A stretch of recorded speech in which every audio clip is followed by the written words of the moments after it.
सबसे खूबसूरत कौन?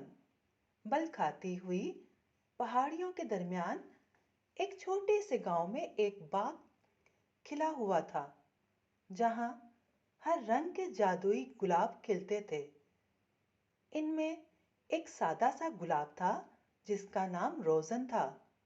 उसके साथी गुलाब अपने खूबसूरत पुरकशिश रंगों पर फख्र करते थे।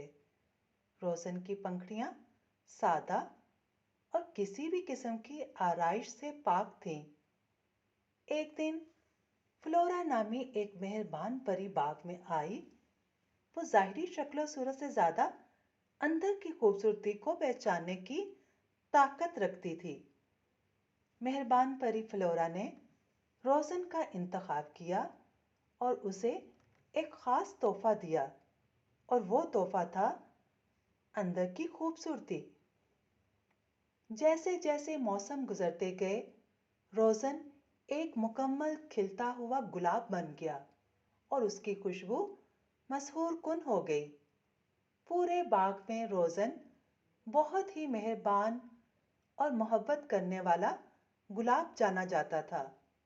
दूसरे फूल, जानवर और यहाँ तक कि हवा भी रोज़न की अंदरूनी खूबसूरती की तरफ राग़िब हुई। मुतजस्सिस पड़ोसी गुलाबों ने फ्लोरा परी की हिकमत को समझना चाहा।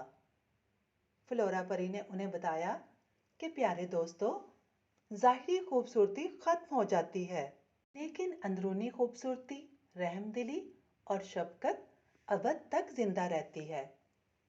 बाग से बाहर भी पूरे गांव में रोज़न की अंदरूनी खूबसूरती के चर्चे होने लगे।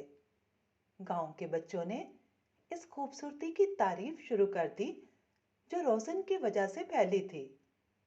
वक्त गुजरने के साथ साथ रोज़न अंदरूनी खूबसूरती की अलामत बन गया।